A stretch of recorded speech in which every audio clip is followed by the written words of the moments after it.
안녕하십니까. 다시 쓰는 진비록 임진왜란 평설가 이승화입니다. 조선의 수군 이야기 두 번째로 을묘해변 이후의 그 변화 과정에 대해 이야기하도록 하겠습니다. 이전 영상에서 이제 조선 수군은 이제 크게 을묘해변 이전과 이후로 이제 나뉜다고 했는데요.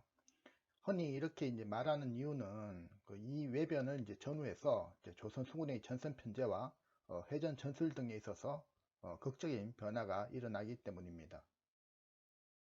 이런 그 변화의 계기가 된 그 을묘외변이 어떤 사건인지 한번 간단히 살펴보도록 하겠습니다. 을묘외변은 그 명종 10년, 그 1555년 5월부터 6월까지 그 왜구가 이제 전라남도 연안과 내륙 지역을 이제 침탈한 사건으로 조선 건국 후 최대 규모의 피해를 입은 외변이라 할 수 있습니다. 그 전개 과정을 좀 보면 그 외선 70여 척, 병력으로는 한 3,000명 정도로 이제 추정되는 왜적이 연암을 비롯한 이제 전남 해안 지역을 이제 침범해오고 이를 이제 막았었던 이제 전라병사 원적과 장흥부사 항원 등이 이제 교전 중에 전사하고 영암 군수는 이제 왜적에게 포로로 잡히는 이제 이런 참화가 일어납니다. 그 한도의 그 최고 지휘관이 이제 전라병마사가 이제 전사한 상황이니까 뭐 사실상 전라도의 이제 군사 방어 체계가 이제 심대한 타격을 입은 상황이었죠. 이에 조선은 그 호조판서였던 이중경을 이제 도순찰서로 삼아서 이제 외부 토벌에 나서게 되는데, 나주인근 등 그 연안 내륙에 이제 침범했던 이제 왜구들은 이제 어느 정도 이제 손탁을 하지만 나머지 대부분의 이제 잔여 왜적들은 이제 잡지 못하고 그냥 돌려 보내버리게 됩니다. 이후 한 달 후에는 뭐 이들 철수했던 병력 중에 일부인지는 모르지만 뭐 제주도도 이제 침범 당하게 됩니다. 이런 문제로 인해서 그 이중경 등 그 당시 이제 파견된 장수들에 대한 이제 책임 문제가 조정 내에서 또 불거지기도 합니다. 흔히 그 역사 강의에서는 이제 을묘외변의 영향으로 뭐 비변사가 이제 상술화되고 대규모 침략에 대한 방어 체제로 재성 방역이 도입되었다고 이렇게 설명하곤 합니다. 그런데 그 을묘외변의 상황을 자세히 살펴보면 왜적을 완전히 이제 토벌하지 못한 가장 큰 이유가 당시 그 수군에 있었음을 이제 보여주고 있습니다. 지금 보시는 기록은 그 당시 최고지휘관이었던 이제 순찰사 이중경이 올린 이제 보고서 내용입니다. 위 내용을 한번 자세히 읽어보시면 그 참으로 그 어이없는 해전 상황이었음을 알 수 있습니다.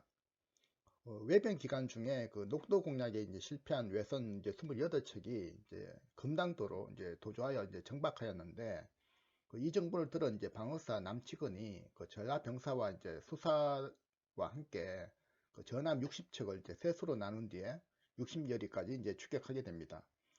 이에 그 왜적은 이제 두 척이 이제 조선군을 이제 막았으며 이제 대항하는 사이에 나머지 이제 26척은 그냥 도주해 버리게 되고 테러를 막던 이제 두 척 중에 한 척도 놓쳐버리게 됩니다.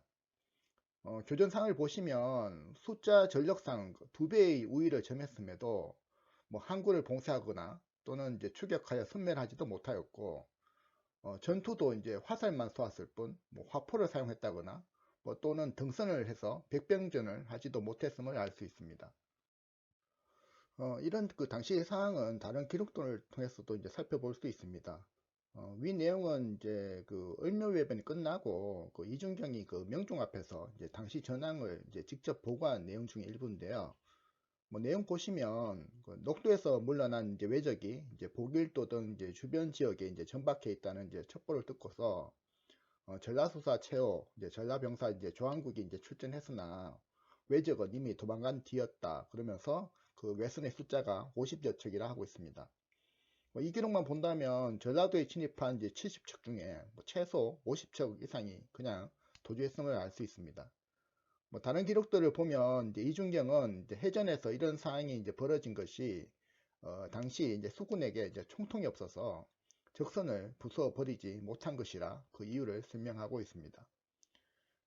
흔히 우리가 그 해전이라 하면 그좀 착각하는 것이 그 한산도 해전처럼 이제 바다 한가운데서 벌어지는 함대함전이 이제 주로 이루어졌을 것이라 이제 생각하기 쉬운데요.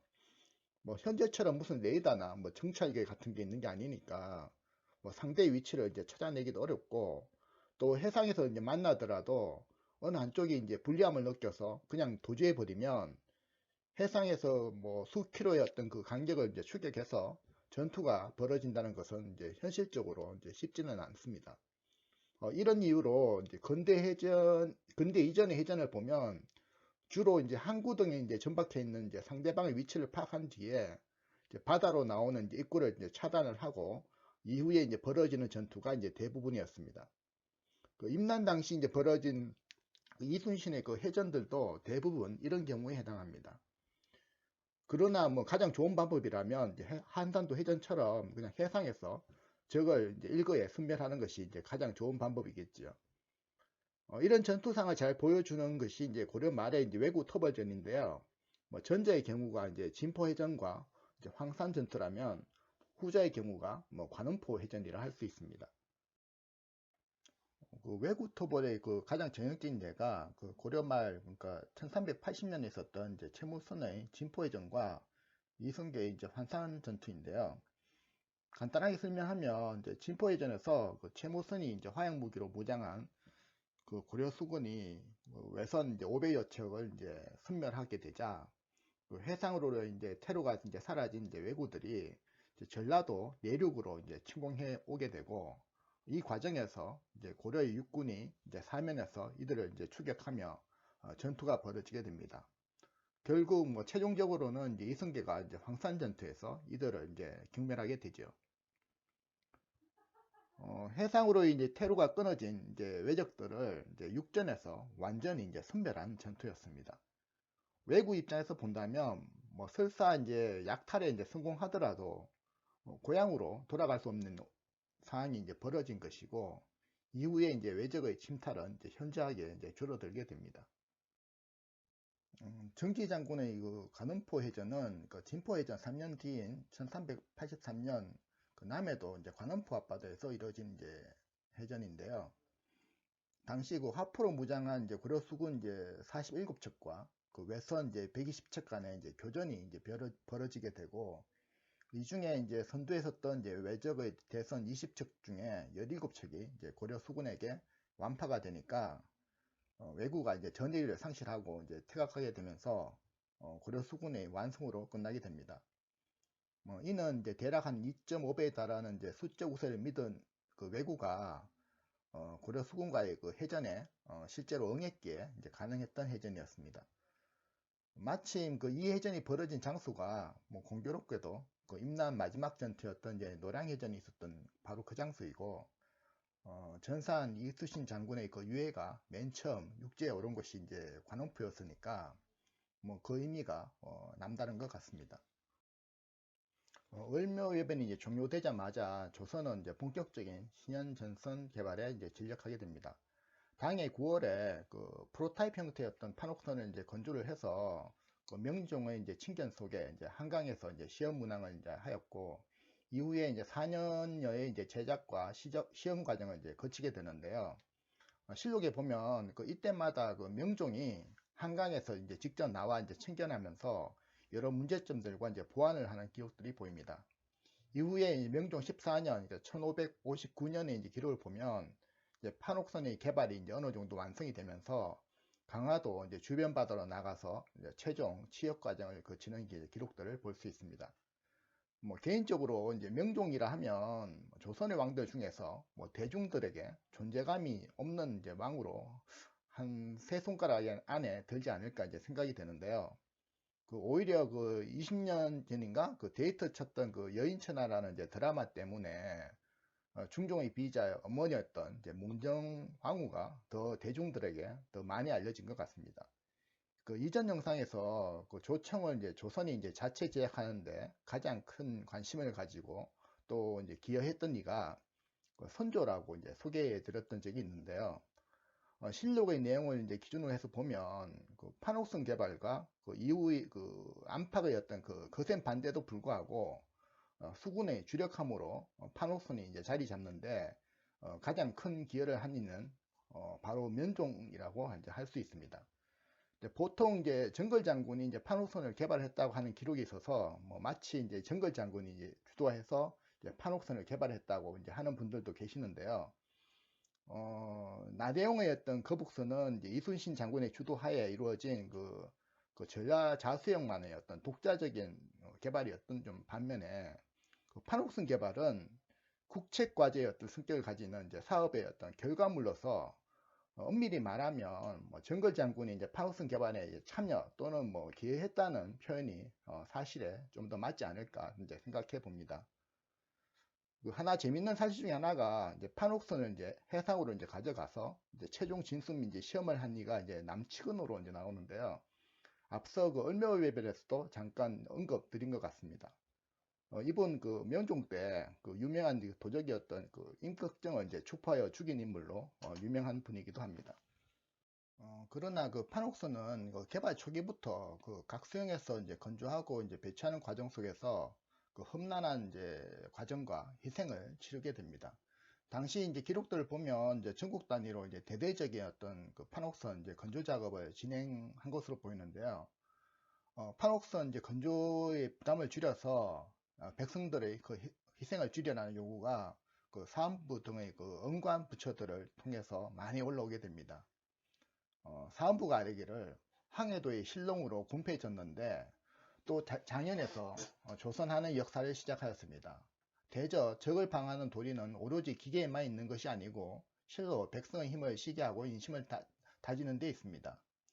이런 중에 한갓 배를 만들이기만 급급하니 비록 전선이 천척 만척이 있다 한들 백성이 흩어져서 배를 조종해 바다로 나갈 사람이 없다면 그것을 어디에 쓰겠습니까?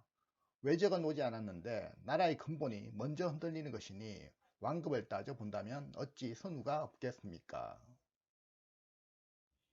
지금 보시는 기록은 그 판옥선 이제 건조만 아니라 그 화포 제조에 이제 쓰일 동철이 10만 근에 이제 달하기 때문에 그 민간과 광고의 부담을 이제 토로하는 사안부에서 이제 상소 내용으로 당시 그 판옥선 건조가 재정적으로도 엄청난 부담이었음을 이야기하고 있습니다. 이러한 그 반대와 재정적 어려움에도 이제 조선은 이제 판옥선 건조를 이제 지속적으로 이제 추진하였습니다. 위 내용을 보면 이제 판옥선 숫자를 그 처음에는 그 경국대전에 명시된 그 맹선의 숫자와 얼추 맞추려했음을 이제 알 수 있습니다.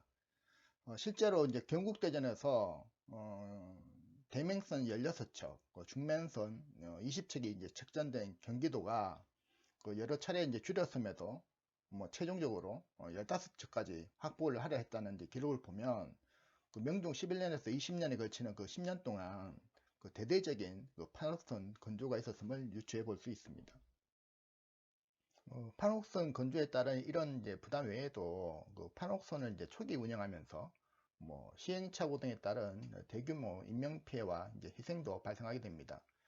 위 기록은 이제 강원도에서 이제 판옥선을 이제 성급히 진투했다가 마침 이제 서풍이 이제 불어오고 이때 이제 전선과 탑승한 50여 명의 이제 선원이 이제 표류되어 실종되었다는 이제 강원도 이제 감사의 보고 내용인데 이후에 올라온 이제 보고 내용을 보면 이제 이들 중에 이제 40여 명이 이제 기아로 이제 사망하고 6, 7명만이 이제 구조되었다는 이제 기록이 나옵니다.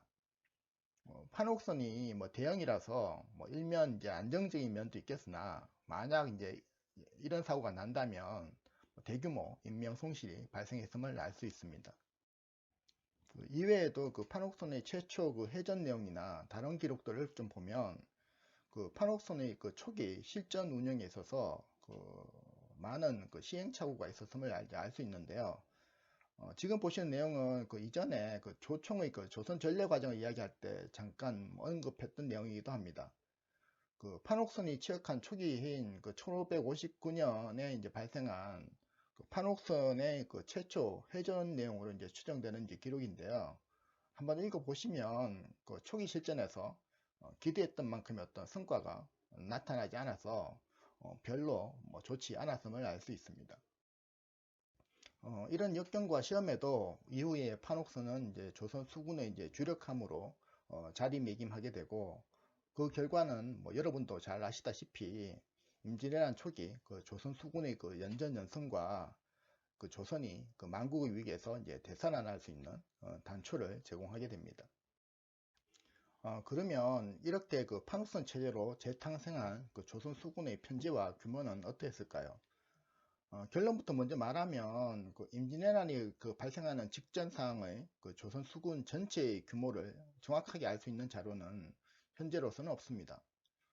이는 그 난중일기나 인진장초의 그 기록을 통해서 전라도 수군의 이제 숫자는 이제 알 수 있으나 경상도, 충청도 등의 나머지 지역의 이제 수군의 규모를 정확히 이제 알 수 없기 때문입니다. 결국 이런저런 정황만을 따져서 이제 추정만 하고 있는 실정이라서 별로 신뢰할 만한 합리적 근거는 없는 상황입니다. 다만 그 개전 이후에 이제 경상도 수군이 이제 패전한 이후 상황은 비교적 자세히 알 수 있습니다. 지금 보시는 화면은 그 1592년에 있었던 이제 조선 수군의 어떤 출전 상황과 그 전과를 이제 표로 이제 대략 이제 정리해 본 것인데요. 연구자별로 한두 처씩 이제 차이가 있긴 하지만 대체로 이와 비슷하다고 보시면 될 것 같습니다. 이제 개전 초기에는 이제 전라 좌우 수영의 각각 한 25척 내외, 경상 좌우 수영의 그 잔여 전선 4척 정도 해서 50 한두 척 정도 되던 것이 이후에 이제 추가적인 이제 건조를 통해서 9월에 있은 그 부산포 해전 때는 전선 수가 거북선을 포함해서 전라도 수군 한 74척, 경상도 수군 한 7, 8척 해서 한 80여 척으로 이제 증강하게 됩니다. 그 위표는 그 한성이 이제 탈환되고 이제 강화 협상 기간 중에 그 임진장초 등의 어떤 장계 내용을 기반으로 그 1593년 5월에서 그 다음에 이제 4월까지 전선의 그 증강 결과를 이제 보여주는 표입니다. 이 당시 그 통제사로 임명된 이순신은 그 도별로 이제 전선 보유량을 이제 책정을 해서 도합 그 250척이라는 대규모 이제 전선을 이제 건조할 계획을 이제 세웠는데요. 결과론적으로는 최대 한 160척 정도까지 증강한 것으로 이제 추정이 됩니다. 이 숫자는 이후에 이제 7천량 해전 직전에 그 1597년 이제 5월에 이제 권율의 이제 장계 내용을 보면 건조 중에 이제 48척을 포함해서 도합 한 180척까지 이제 증강하게 됩니다. 그리고 여러분도 이제 이후에 잘 아시다시피 이제 부산 지령도와 이제 거제 7천량에서 이제 대피하면서 160여 척을 이제 상실하게 되고 명랑해전 때는 이제 13척만이 이제 조선 수군의 전체 병력으로 남아있게 됩니다. 이후에 1년 정도 뒤에 이제 발생한 한그 노량해전 때까지 30척에서 최대 60척까지 전선수가 다시 증강된 것으로 이제 보이는데 정확한 것은 아니고요. 제 개인적 의견으로는 한 30척 정도가 아닐까 이제 생각해 봅니다. 그러면 그 임진왜란 이후 그 조선수군은 또 어떻게 변했을까요? 지금 보시는 화면은 경국대전 이후 그 영족 때 이제 제정된 그 속대전에 나오는 각 도별 이제 전선수를 이제 표로 정리한 본 것입니다. 여기 보면 이제 판호선 수가 이제 117척, 이제 거북선 14척 이제 정도 해서 대형 함선이 이제 131척, 그 이외에 또 이제 방선이나 병선 등의 중선 함선 등까지 포함해서 상당수의 이름을 아실 수 있습니다. 그런데 그 속대전에서도 이제 경국대전처럼 그 전라 경상도에 그 총합만 있을 뿐 그 우도와 좌도로 이제 구분해서 나오지는 않고 있는데요. 이를 좀 더 이제 상세하게 알 수 있는 다른 기록들이 좀 있습니다. 이 기록은 그 속대전 외에 그 비슷한 시기에 그 다른 문서에 나와 있는 이제 각 도별 이제 전선수를 이제 표로 한번 정리해 본 내용입니다. 시기별로 다소간 차이도 있지만 19세기 초까지 최소 100척 이상의 그 판옥선을 지속적으로 유지했음을 이제 알 수 있습니다. 표를 보시면 특이한 점이 몇 가지 있는데요. 이제 경상도의 경우 자수형보다 우수형의 그 전선수가 2배 이상 많다는 점과 전라도도 그 정도는 아니지만 한 50% 정도 더 많음을 알 수 있습니다. 정확한 이유는 나와 있지 않으니까 알 수는 없지만 개인적으로 좀 추정해 본다면 이제 경상제 자수형은 이제 판옥선을 운영하는데 좀 애로사항이 많은 그 외해가 관할 지역의 대부분을 차지한다는 그 지리적 특성이 이제 작용한 것으로 이제 보이고요. 전라도의 그 좌우 수형의 이제 차이는 관할 지역의 크기와 이제 규모에 따른 것으로 이제 개인적으로 추정해 봅니다. 이를 역으로 그 임진왜란 직전 상황에 이제 빗대어서 이제 가늠해 본다면, 개전 초기 그 경상 그 자수영 수군의 해전 기록들이 거의 보이지 않고 육전으로만 이제 치러졌다는 점과, 경상 우수영의 그 원균이 그 대량의 그 전선을 자침시켜서 이제 문제가 되었다는 이제 기록들이, 이런 부분들을 일정 부분 설명해 줄 수 있지 않을까 개인적으로 판단해 봅니다. 지금까지 이해에 걸쳐서 대략적으로 이제 조선 수군의 그 변화 과정에 대해서 살펴보았는데요. 내용상 조금 지루하지 않았을까 생각해 봅니다. 다음 회에는 그 팩트 체크로 돌아가서 그 임진왜란 최초의 승리는 경상 우수영의 수군이었다. 그런데 원균도 이를 몰랐다라는 부제로 이야기해 볼까 합니다. 시청해 주셔서 감사합니다.